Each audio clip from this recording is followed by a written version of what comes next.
Hello, everybody. How are we doing on a Saturday on the 4th of January? And last time I tried to do a stream, it didn't go so well. The audio, I don't know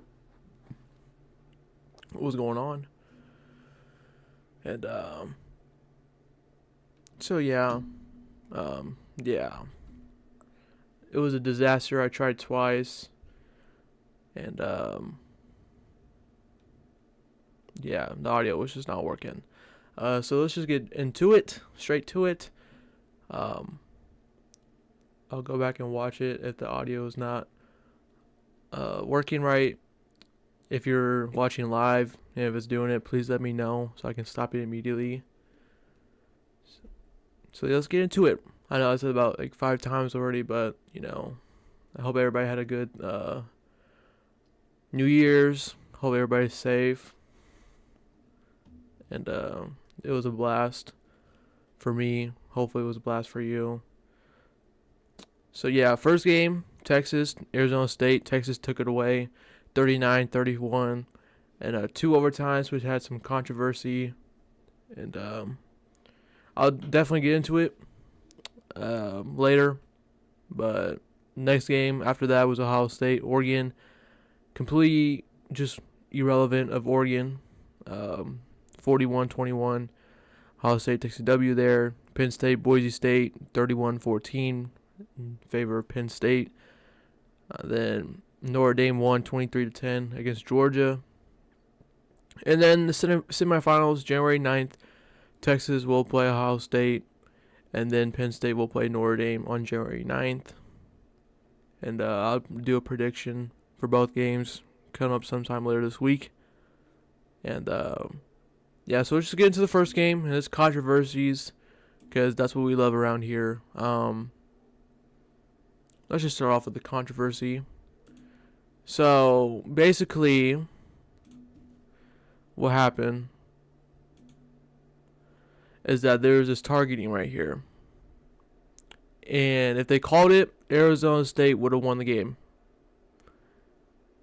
By far. As you see that, the collision right there. By definition, by ruling, this is the definition of targeting. Whether you like it or not. Did he intentionally try to injure my man? No. Right here. Head-to-head contact.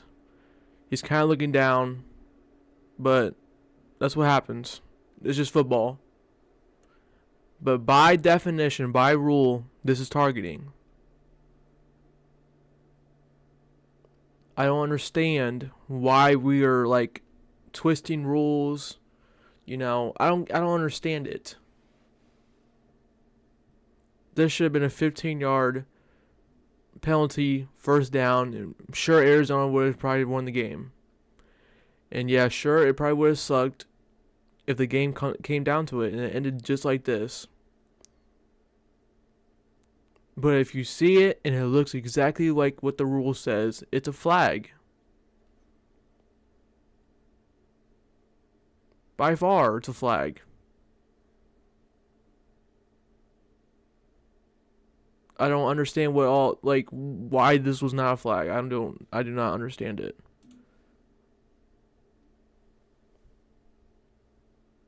If this was a face mask, they would have thrown the penalty. If this was a horse collar, they would have thrown the penalty.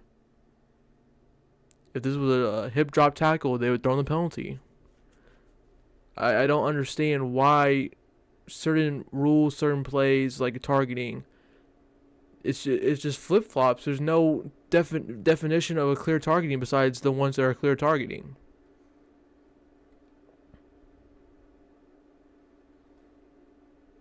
I just don't understand. We have targeting calls that are called targeting, and it's not even a targeting. And we have clear targetings like this one that don't even get called targeting. I don't understand it. Why is this in play? Why is this in a rule book if it's not going to be enforced correctly?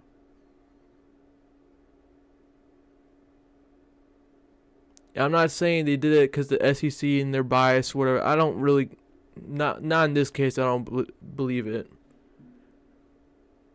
I think they just didn't want to enforce it right here because the game was literally on the line.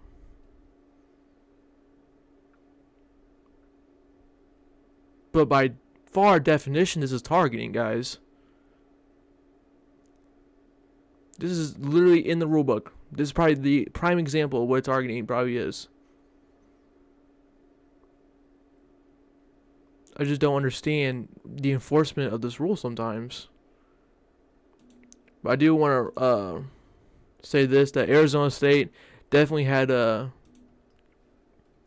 chances to win this game beyond this penalty, and they couldn't do it. And, yeah. Not an excuse for Arizona State, but definitely they would have won the game if they threw the penalty here. As you see right here, that Arizona State has filed a lawsuit against the college football playoff after they were denied a crucial targeting call in the Peach Bowl late against Texas. And, yeah. You're going to start seeing a lot of this. I mean, you saw it last year, literally. You saw the start of it last year. And if you're not getting what I'm referring to, it's Florida State.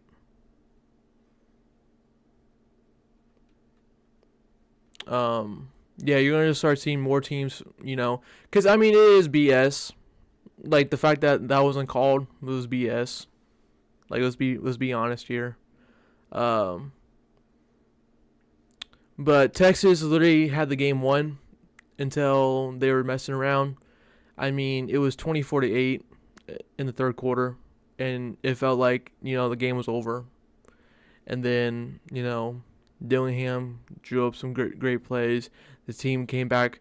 They should have won, but defense couldn't capitalize on a 4th and 13. Left dude wide open for a touchdown, and then they threw a pick immediately starting the second overtime, and that was game. But I'm giving credit to Arizona State because, people at ESPN and Kirk Herbstreit saying that they don't belong there. I don't get it. They're a bunch of goofballs. I probably will make another video about ESPN and the SEC because it is outrageous. But enough of that, because I don't want to spoil the future video episode, whatever you want to call it. Let's just get to these stats. Quinn Ewers went 20 for 30, 322. Average was 10 yards, 3 touchdowns, a pick. Sam Levitt, he went 24 for 46, 222 yards. His average was 5, and then he had a pick. And then Cam, he threw once, 42 yards for a touchdown to Malik McClain. Right? Yeah, I think that's his name. He played at Florida State. The receiver that caught that trick play pass. And they ran another trick play with Canyon Floyd. He threw one time, 32 yards. And they had 296 total passing yards. Rushing, Wisner, 18 carries for 45 yards. Nothing there. Cam had 30 carries for 143 yards. 2 touchdowns. Sam Levitt, 13 carries for 60 yards. And the team averaged, they got 214 total yards on the ground, 2 touchdowns. Texas only rushed for 53 yards, which is insane. Kirk and ESPN won't tell you these numbers. I mean, Arizona State literally rushed for 214 yards against Texas. That's insane. Receiving wise, Cam, 8 catches, 99 yards, no touchdowns. Yep, Malik McClain, 1 catch, 42 yards for a touchdown. On Texas side, Matthew Golden, 7 catches, 149 yards, 1 touchdown. And the way this game just felt, I watched like the first half, and the way things felt, it was like, yeah, this is gonna be a blowout. I mean, Texas scored within like 4 plays. They only had like 4 plays like in the first quarter. They scored, and then they had like a punt return touchdown, and you thought, yep, the game's over. The game was over. But no, Arizona State came back. Texas almost blew it. This was going to be my thumbnail until the Oregon game came on. This was going to be the thumbnail. But obviously you see otherwise that I changed it. But just a horrible performance by Texas and also the SEC just as a whole. But I won't talk about that till later. But did they call it back or something? Because it's not. Oh, it's right here. Okay. Yeah, Silas Bolden had the punt return touchdown. And Bert Auburn for Texas, the kicker. What happened to Bruddy? What happened to bro? This dude missed like 3 kicks. He missed 3 kicks against in this game. I have my little headphone right here because last stream I apologize. I did delete both of them off the channel, like immediately because I was embarrassed.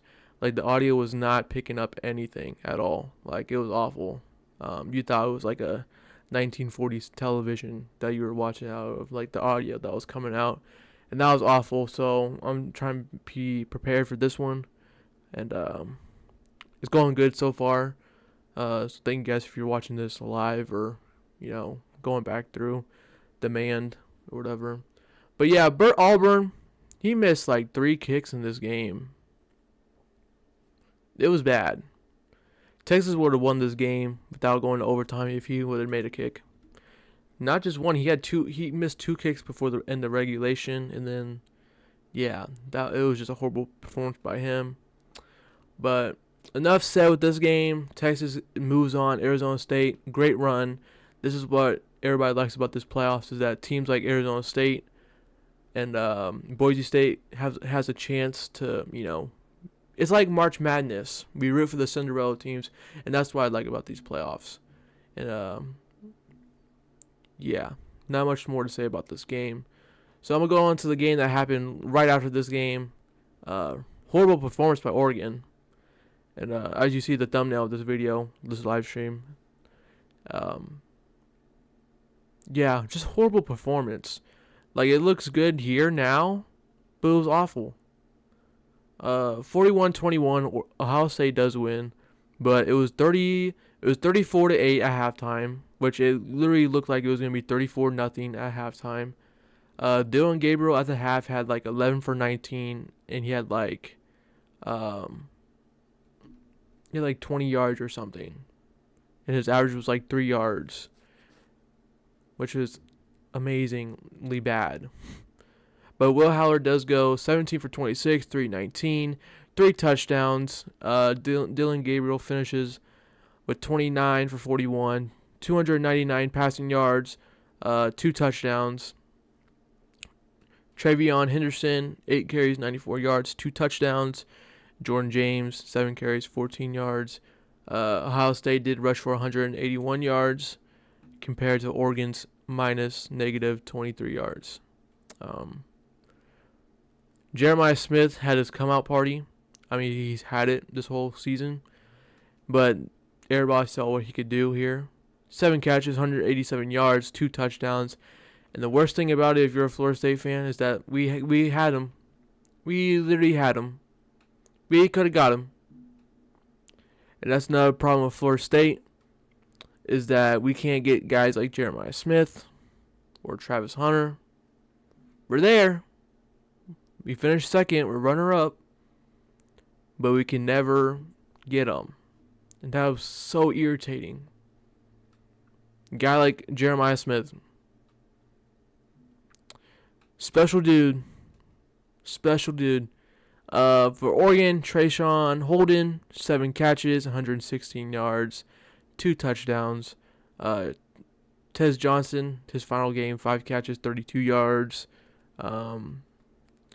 Defense, Ohio State, hitting, stopping the run, pressuring Dylan Gabriel, obviously, because, he had 43 sack yardages. He had 43 sack yards. So yeah, Ohio State just definitely shut down Oregon. I did not see that coming, but games do matter. Obviously, games are not played on paper, and Ohio State is a scary team, a very scary team in this playoffs. Very scary team. If they play exactly how they played Oregon, they're gonna win it all. And I'd rather them win it than an SEC team because I'm tired of the SEC BS. So yeah, let's go on to a previous game. This was like on New Year's Eve, I'm pretty sure. Penn State 31-14. Penn State basically knew that Boise State was going to run the ball. And they kind of shut Genty down, but they kind of didn't. I mean, 30 carries for 104 yards for Genty. And Max Madsen, they basically made him throw the ball. And that's why I figured I picked Penn State because I didn't know what their passing game was going to look like. And it was good until you start throwing picks. Madsen, 23 for 35, 304 yards, 1 touchdown, 3 picks. Drew Aller went 13 for 25, 171, 3 touchdowns. They basically just ran it down, and then, goal line, you just throw it in for a touchdown. Katron Allen, 17 carries, 134 yards, and nothing. Penn State rushed for 216, while Boise State rushed for 108 yards. And, yeah. Matt Lauderd, 4 catches, 96 yards for a touchdown for Boise State. And Tyler Warren, the tight end, was leading in catches, 6 catches, 63 yards for 2 touchdowns. Aston Jenny, yeah, he fumbled twice. He lost 1. Yeah, you kind of knew that Penn State was going to shut down the run. And then you knew that they were going to try to stop the run, obviously, and make Boise State pass on them. Which, you're kind of like looking at the numbers. They kind of did pass well. But it's just the turnover margin. Penn State won the turnover margin. And Boise State did have a chance to win, obviously. This is why we want a March Madness style playoffs. Boise State, teams like Boise State, they literally had a chance to beat Penn State. Arizona State literally had a chance to beat Texas. This is what we want. There's more parity in college football where all these teams are good. There's not a big difference anymore, besides like a Georgia and like a Boise State. But that's just what happens when you're a different conference and, you have like the number 1 class every year compared to Boise State. Obviously, there's that difference. But the difference is not that significant anymore, and that's what we want in college football. Not everybody besides the SEC, everybody does not want all SEC playoffs. Like, we don't care. We want to see other teams, from the West Coast, like a USC, not UCLA, but USC, an Oregon, a Washington, step up. We like to see a Texas, Oklahoma team step up, Teams all around the country besides the SEC. That's what we want to see parity. And we want to see different. We don't really care about one conference just ruining all college football. So that's why I like this playoff, and that's what they're kind of realizing here with this new playoffs, especially this being the first year. Because all the teams that had a first round bye, they lost, which is insane. That is a huge break. Especially Georgia, who came out, they just didn't look good. And it's because, they had their backup quarterback, obviously. They didn't even play their conference championship. So they had, like, a whole extra week or 2, preparing. And not the physicality of football. So I'm very curious how they bring that along and change the seeding, because that is just a long break for those teams to play. That is a very long break, and you saw it here, especially with Georgia and Notre Dame. This is actually the game that I watched from start to finish. Um, Riley Leonard's passing stats didn't look good, or just his stats just in general. But that's because he's been pressured. He was pressured. Every time he dropped back, he was pressured by Georgia. A ferocious defensive line, ferocious linebackers. He didn't really step up until later in the game, where you just move the chains, run, get a first down. 3rd and 5. Okay, I'm gonna take it off and I'm gonna jump over somebody to get a first down. And very great game. Very low scoring game compared to this new college football era. I want to see the physicality between teams. I love the environment. The environment was insane. How loud it was. The damn commentators was literally screaming just so you could hear them. That was a great environment. And people in New Orleans, you guys definitely have my prayers. That's a very unfortunate thing to happen.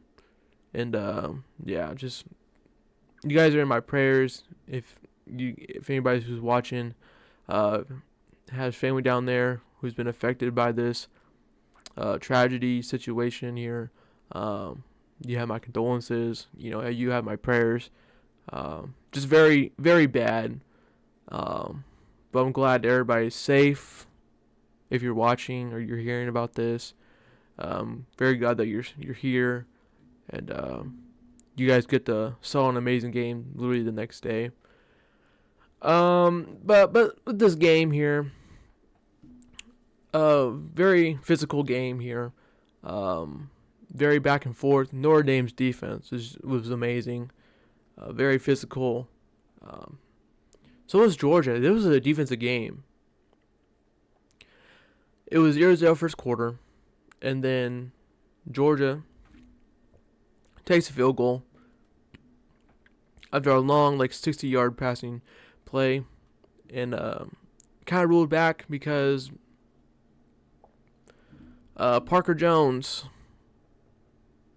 accidentally got in the ref's way. And my thoughts on this. Oh yeah, we're not doing that. My thoughts on this.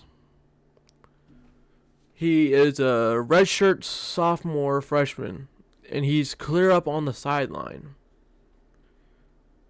I don't understand. They're usually in the back where the benches are at, usually. He was clear up on the sideline. The ref ran into him. Was it his fault? Yeah, maybe he should have got back. But the way ESPN was showing them, every possession, every Georgia possession, they kept showing them. Like it was his fault. Georgia couldn't do a thing on offense at all. This was before he even got ran into. Even after, they couldn't do anything. Tim Preston here on X says ESPN showing Parker Jones again and again acting like he's the reason that Georgia couldn't move the ball, tackle, show discipline, or come up with the big play when they needed it. Do better. Well, I'm saying they showed him every time Georgia had the ball. They did. I feel like we saw more Parker Jones than the damn game. It was embarrassing. ESPN's getting a lot of hate because of this, and it's very deservedly so. This dude was a kid. Obviously, I'm sure me and him were probably the same age. But they just keep showing him and showing him. It was just why are we doing this? It was giving Steve Bartman vibes. It is insane. It was insane. And some of you, if you guys don't know who I just brought up, maybe some of you guys do. It's one of my favorite 30 for 30s that they did on ESPN. Very, very, I love that documentary. So basically, it was like the playoffs, and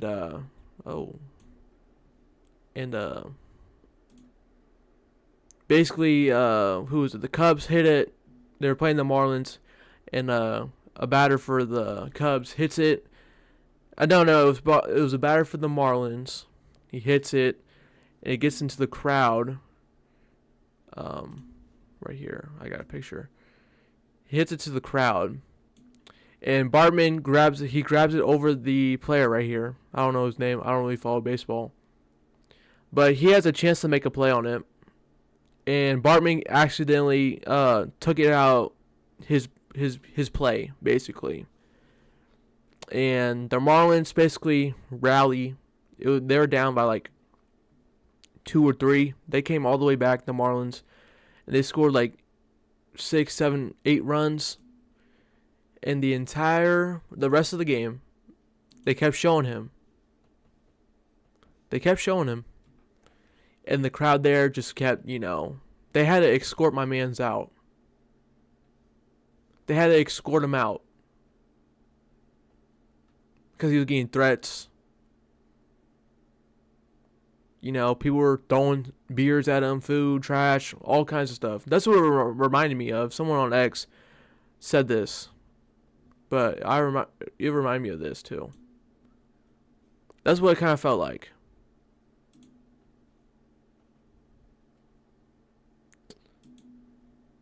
That's what I felt like. Steve Bartman. All over again. But get to the game though.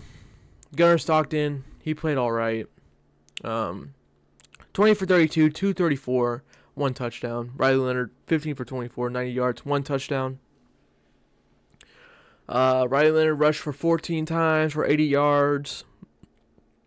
As ETN, 11 carries for 38 yards. Not a very good run game for Georgia at all. Though he rushed for 66 yards. Compared to Notre Dame's 154 yards. Georgia had a lot of drops. I thought Florida State was really bad in drops. No, Georgia's the worst team in drops. Insane. Aaron Smith, 1 catch, 67 yards.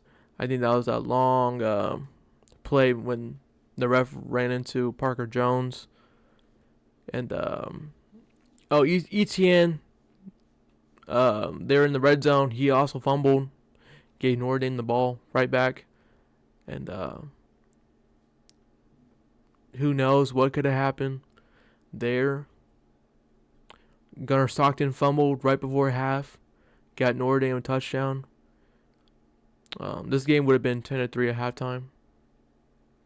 And then Kirby wanted to do some 2-minute offense. And the dude fumbled right at their 20-yard line. The next play, Riley Leonard threw it for a touchdown. And then the opening kickoff to the second half, Notre Dame had the ball, ran it all the way back for a touchdown, kickoff return touchdown, and then you just thought the game was over. And then it was 20-3, and then Georgia, they was cooking. They had Notre Dame's defense confused. That drive that they scored on for that touchdown, it was bad. And then it was 20-10. And you just thought, okay, Georgia's gonna come back because Notre Dame had a couple 3-and-outs, and then you're like, oh, here's the momentum switch, and this is when Georgia's gonna come back and win it. Obviously not. Georgia was not disciplined. They couldn't tackle this game. Marcus Freeman was just very smart in his approach, in his game plan, as you always saw when he threw the special teams out there, and then couple seconds later, he was like, "You know what, offense, you go run out there," and that was brilliant. And of course, Kirby Smart was saying, "You can't do that. Obviously, you could because they didn't throw a flag. And and earlier today, Kirby Smart's father did pass away, so my condolences to him. I read that online, so if that's not true, I apologize. But I read that online. So if that's true, my condolences are for him. I like Kirby Smart as a coach. Got nothing bad to say about him. But yeah, I think that's about it for these playoffs. Oh no, let me keep talking. Yeah, Georgia got out physical. Georgia was undisciplined. Georgia, if you ask me, if you saw my community post I said if this was based on last year, Georgia should have never been in the playoffs because they didn't have a healthy quarterback. And I said what goes around comes around, and I do mean that. What goes around comes around. But let's go over these playoffs again. Texas Ohio State will play January 10th, and then Penn State Notre Dame plays January 9th on ESPN. They're both on ESPN. And the winner will go on to play the national championship on January 20th, very late in the year, or very late in the playoff thing, majig, whatever you want to call it. But yeah, I'm very curious to see what happens in these games and whatnot. So yeah, let's just go from there. Thank you guys for watching. You know, I have this recorded, so I guess I can just do my thing. I guess. Thank you guys for watching. Please like, share, subscribe, and yeah, peace out.